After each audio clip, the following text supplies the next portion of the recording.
Hi, this is Aaron Azrod, and welcome to the 127th episode of the Truth Island podcast. No matter how grim life may appear, a trend that has emerged within the past several decades is the power of positive thinking.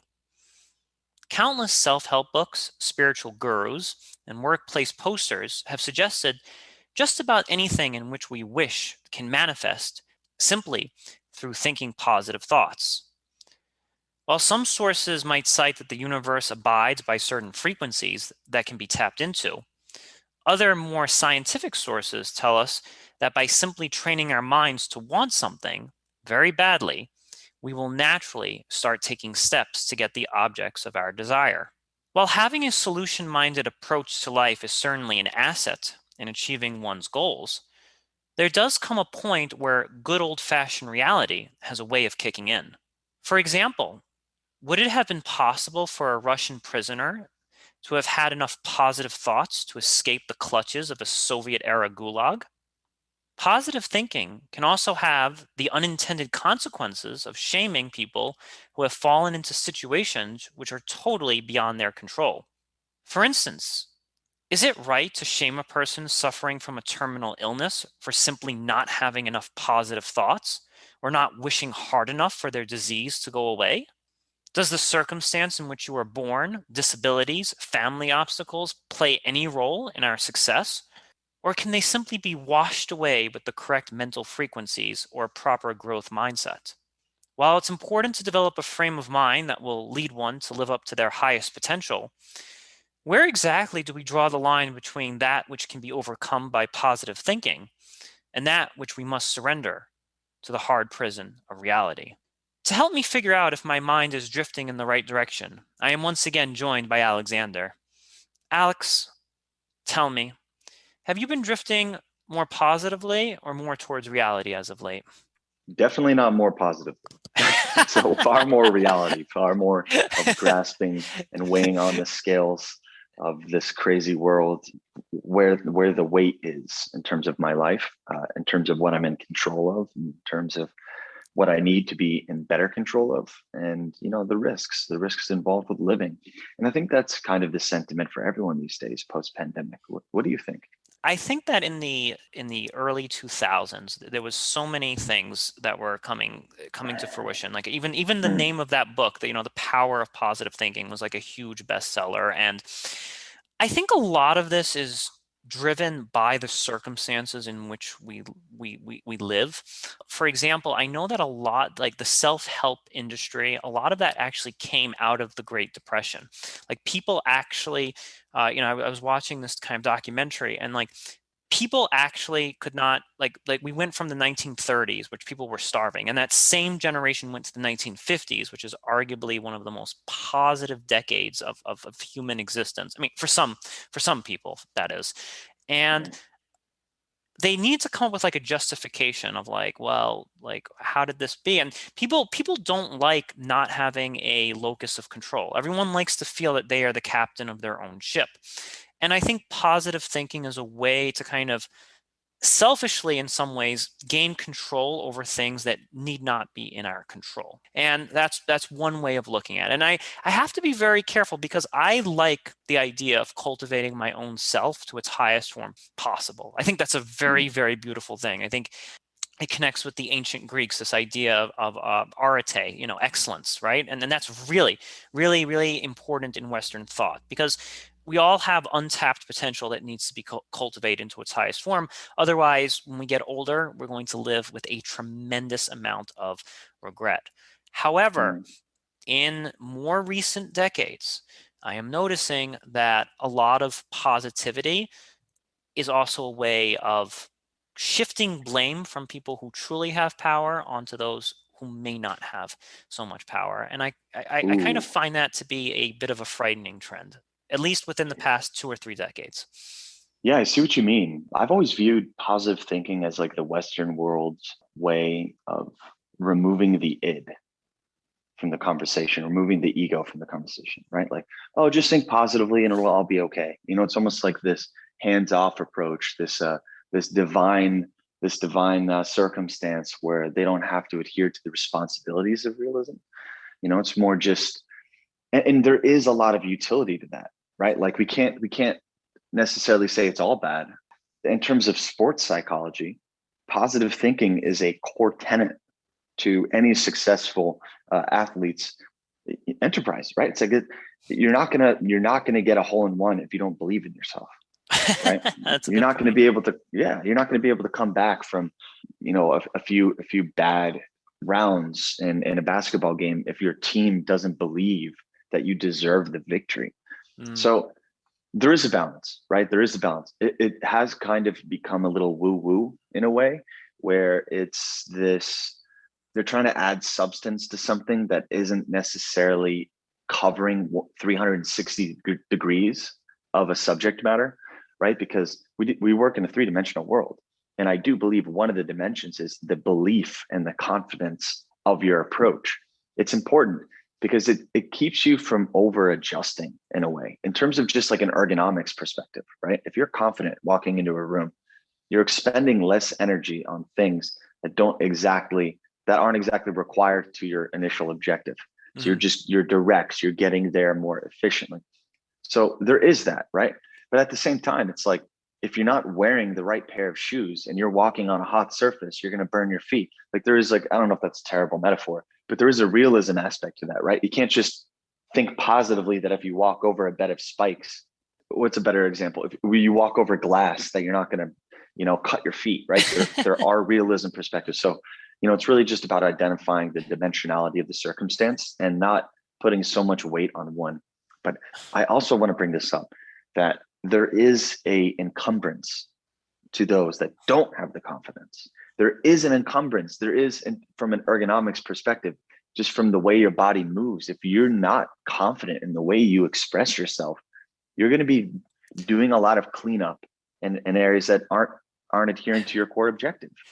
Wow. No, I love that. It's almost like you need to show up to life in a suit and tie in a way with that confidence of like looking your best and projecting the best. I think that that's absolutely right.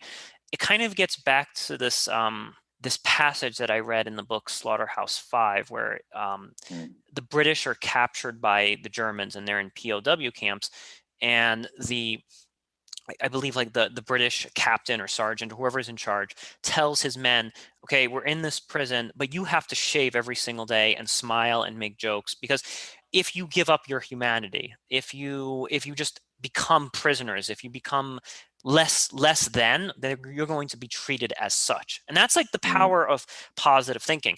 Now, where the boundary is that you can shave, you can smile and make jokes. That doesn't mean the Germans are just going to like open the gate and be like, all right, you're free to go. We see that you're human enough that you can just walk the streets, but they mm, were able to alter the circumstances in exchange for getting better treatment. Like the Germans were offered them more cigarettes. They offered them like, all right, you guys are quite funny. You guys have character. You guys have personality. We're going to let you have a little bit more freedom than if you just had this downtrodden face at all times of like, oh my God, we're going to die any moment now, and oh my God, life is so grim and so forth. So I think that, and I think what's missing from this discussion is really the teaching of Stoicism and the teachings of Seneca here, because I mm, think that positivity exists within walls, right? And you can alter a lot of things within those walls, right? And you can bring a lot of positivity and a lot of confidence within those walls. However, realism kicks in when you discover that there are still walls, right? Those walls are still there. That's kind of like the balance that I think that our minds kind of mm. struggle with.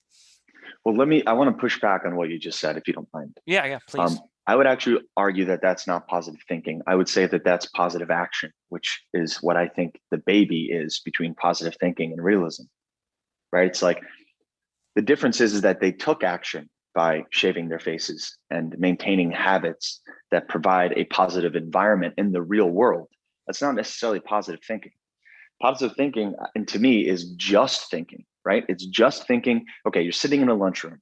You're sitting in a lunchroom, and your next class, you're about to take a very important test. The positive thinking element would be, no matter what, I'm going to ace this test. No matter what, no matter what answers I give, because I'm thinking positively, I'm good to go. So I guess we need to talk about the daisy chain a little bit of this, right? Because that's not testable either, right? Positive thinking. Well, I mean, maybe on some level it is in terms of like brain patterns and how total use of your brain. But this is where it gets into the woo woo, right?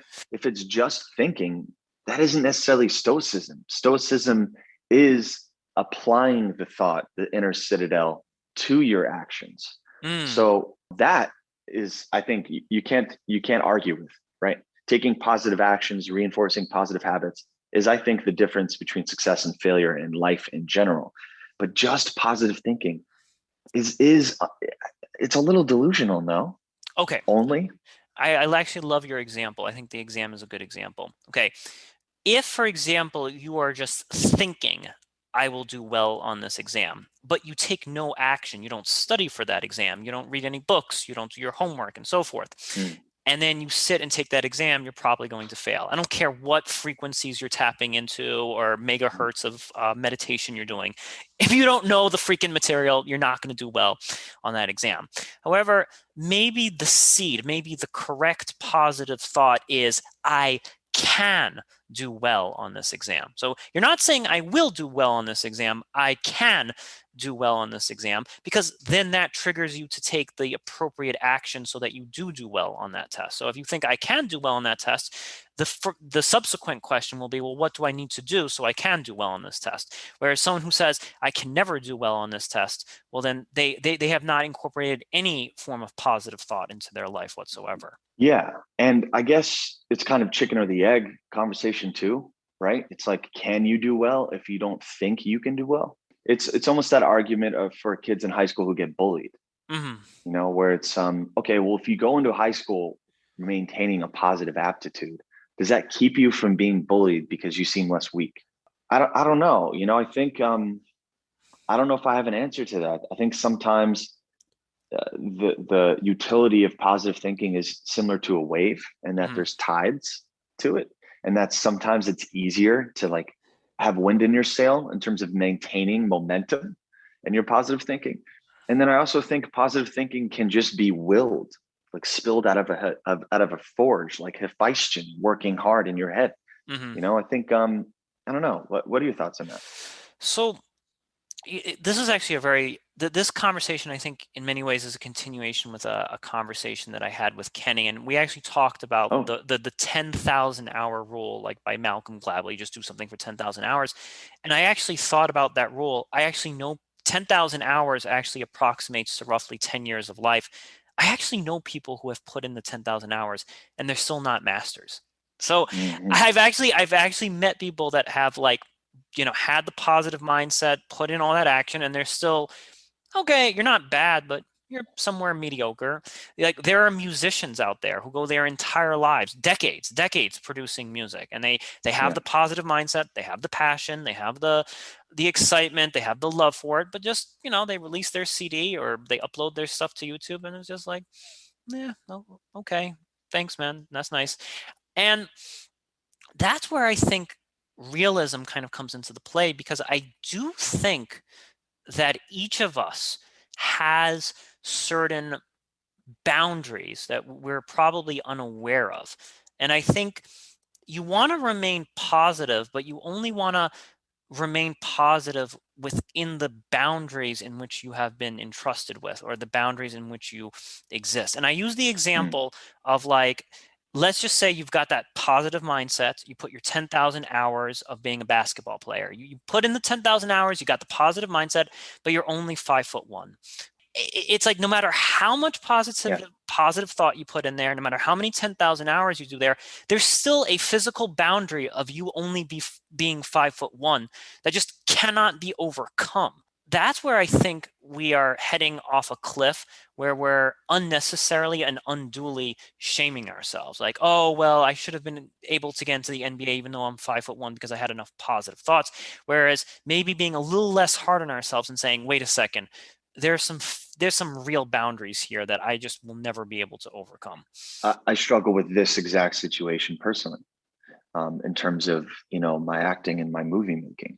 Right? It's like I've been in this game for a while, And then you hear about people who just kind of stumble into a series of circumstances that, catapults them into the most momentous career, right? Right, That right. they don't necessarily deserve it. And, like, no hatred towards them, right? Like, none at all, no jealousy even, but this is where the realism comes in, right? For artists.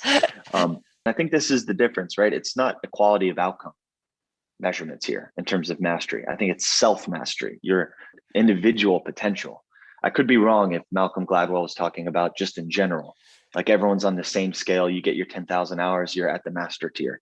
I don't know if it's like that. I think it's self mastery, individual mastery. And, those that have spent 10,000 hours, it's 10 years doing something. If you're doing 10 years doing something and you haven't, and you've hit a ceiling, it's not going to get much better. Yeah. Now, so this is kind of my compromise that I've made in some way.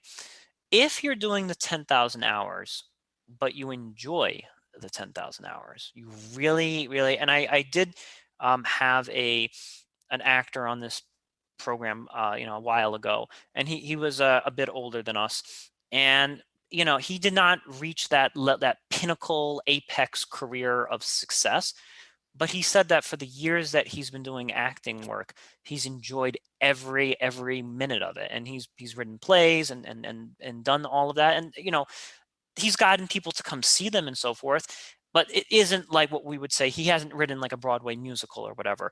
But he Mhm. said, "Hey, Aaron, I've enjoyed every minute of this. Like every minute of this 10,000 hours has been bliss and joy, even if it hasn't given me the critical acclaim in which I so desire." And I Mhm. kind of see, like, I almost feel as if, like, if you can if you're enjoying the 10,000 hours, if you're enjoying it, even if you have that boundary, right? That very real boundary. Because even going back to our 5'1" basketball player, if he enjoyed if he enjoyed those 10,000 hours of practicing basketball, even if he never makes it to the NBA, who are we to say that he should just give up and pursue something else if that's what he enjoys the most? Yeah, I don't even think life is about that necessarily. I've always had the perspective that I have to get towards my destination. Mm, And that has been, I think, the biggest cause of my unhappiness throughout my entire life, where I forget to enjoy just the step, each step it takes. The enjoyment of that was something that I lost because, I ask myself, well, what the hell is the whole point if I'm not reaping in the finality that I've had in my head for this long period of time? But that's wrong. This is the wrong way. So I think that guy's mentality is 100% accurate, right? It's like I remember meeting this woman on a plane, and she thought I was military or something. I was probably listening to like some song that got me hyped, and I'm like standing straight and like walking with like a little oomph in my step. And I yeah. sit down and she sparks up conversation. She's like, "What do you do?" And I tell her, like, "Well, I'm an actor." She's like, "Wow, it's a hard life."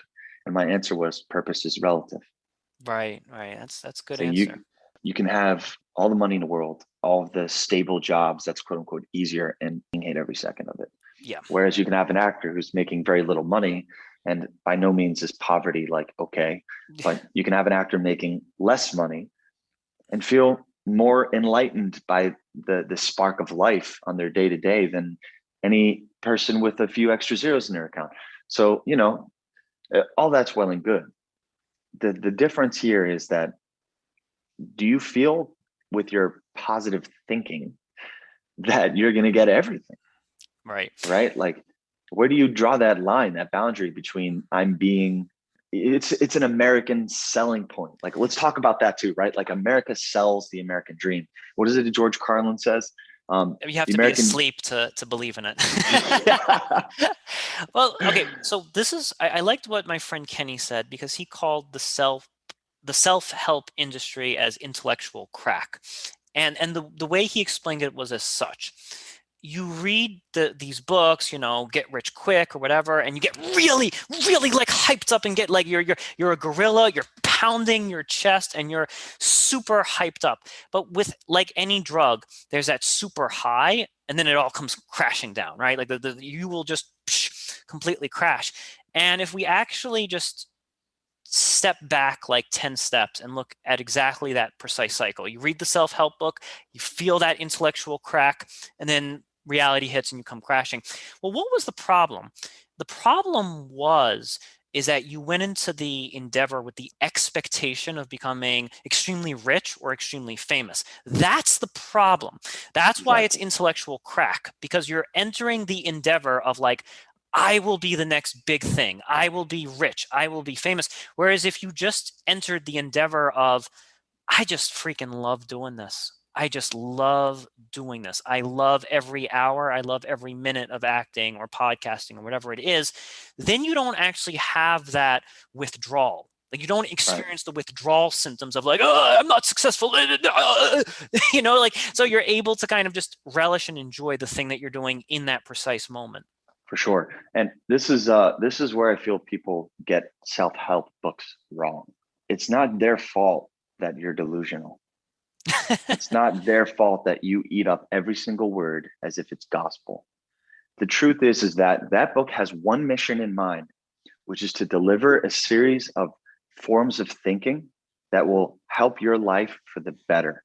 But every single author who writes those books understands there is a deterioration, there is a bell curve in terms of how, when they deliver that information and you incept it into your brain, to how your human sentiments towards life, your perspectives, your past, your history, everything chips away at the purity of that monolithic thought. So what do? They focus on hitting the peak and let you do the deterioration and the erosion of the possibilities through your own life. But if they were to come to you with the thought that they're as rational as you and I, it's not going to work. They're not going to reach enough minds. There is a con artist element to this, but I'm talking genuine self-help. David Covey's 7 Habits of Highly Effective People, like real self-help, not woohoo stuff, right? Like real self-help with graphs and with processes and with testing. They have to hit that peak, and they can't. Just like any leader on a battlefield, do you think the leader, before convincing everyone to go into a charge, is like 40% of you will die, the other 20% will be maimed for life, but we're here now and we should all do this anyway? No, Okay, it's not going to work. but here's the thing though. I think there have been generals who have actually said, I think there were generals during the Civil War who said that exact thing, who said, half of you will not be coming back from this mission.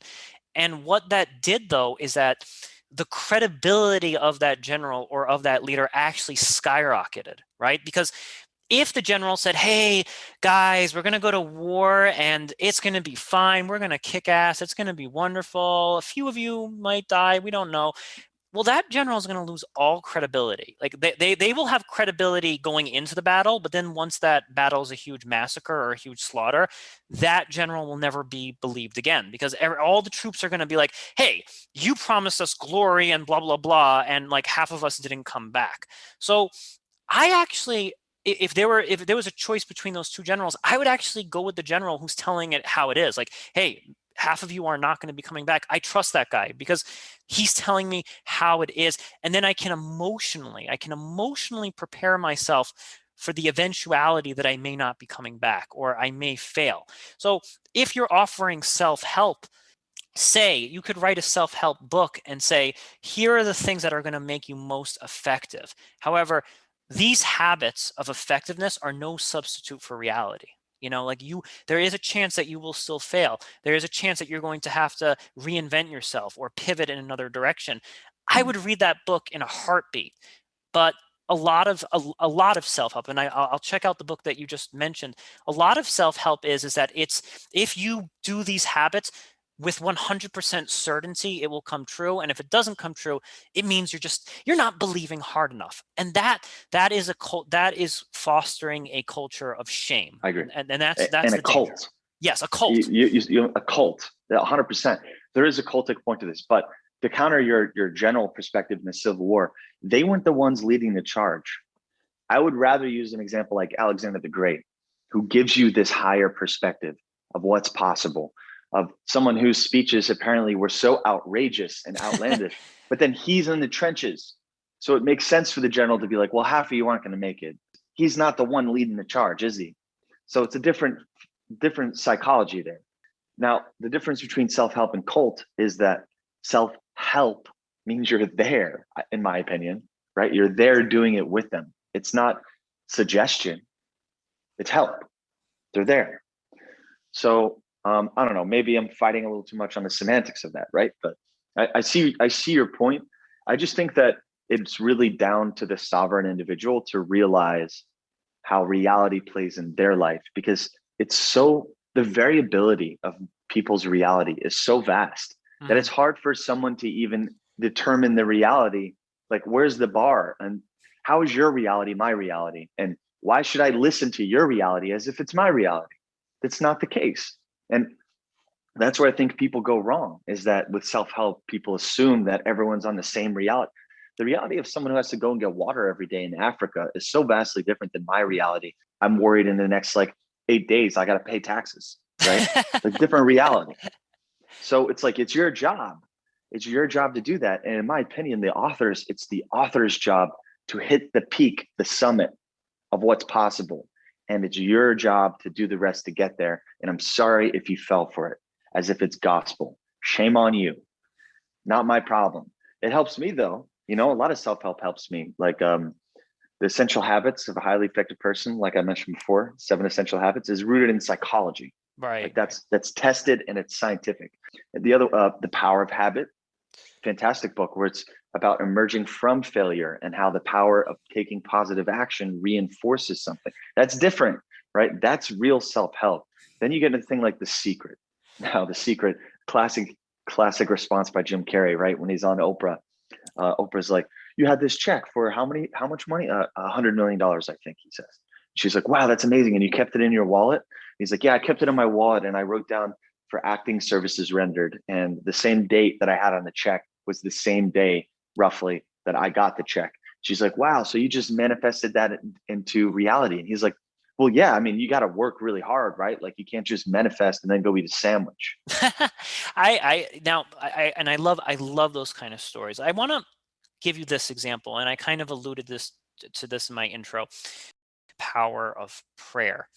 And this is kind of an area which I find to be a little bit on the scarier side of self-help, because thinking about our person with our terminal illness right now, right?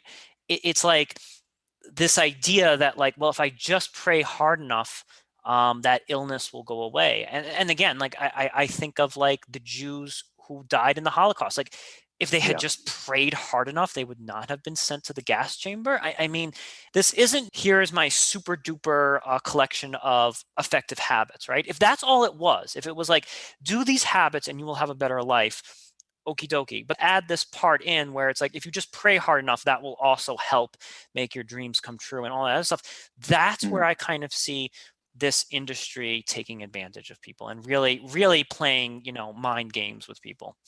What we're talking about is a form of religion. Yes. And religion does the same exact thing, because it's no different. Here's where I think the power of prayer really comes from. There is a psychological realm in each person's sovereignty in their own life that material objects cannot touch. They cannot interface with that dimension of your being. You can be physically murdered, right? You can be physically defeated, but you can also be mentally undefeated while being physically defeated. Just like an athlete who may have a physical limitation, but mentally they work themselves through it. There is a balance. There's an exchange between the energies of the psychological realm, in my opinion, with the energies of the physical realm. And with the laws of transference, it's like not 100% of it is going to go through. And this is where I think prayer comes in, because prayer is one of the most efficient ways, I think, to structure your psychology towards the matter to a point where it can assist the reality of the world. And this is where I think prayer is. But, we're not taught that. We're taught that it just happens, which I think is wrong. And I think this is where actually some new age thinking is actually beneficial, not the woo woo stuff. I'm talking about how, like we talked a little bit about that experiment, right? Where a Japanese scientist would talk to water in a positive way, right? Yes, yeah, Remember that yeah. experiment? And it would crystallize like more pure. I think it's like that. I really do. I think the delivery of your energy exchanging from your psychological realm to your physical realm is just a little more efficient.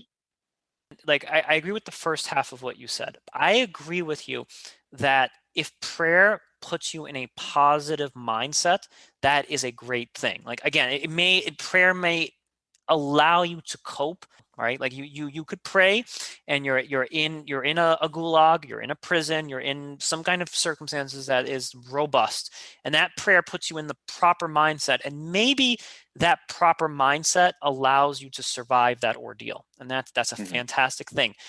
I just think that when you say if you pray it will come true, therein lies the danger, because there is no guarantee of that happening. Now if you say prayer is powerful, and if you pray it will make your habits more effective, it will make your mindset more effective, it will make all of these things like more bearable, hey, I'm totally cool with that.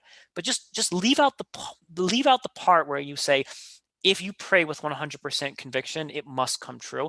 That's just the only part where I think that should be omitted. I just think in fairness to the reader, because you don't want to ever tell somebody who's dying of a terminal disease you didn't pray with 100% conviction. I just don't have the heart Right. to tell somebody that.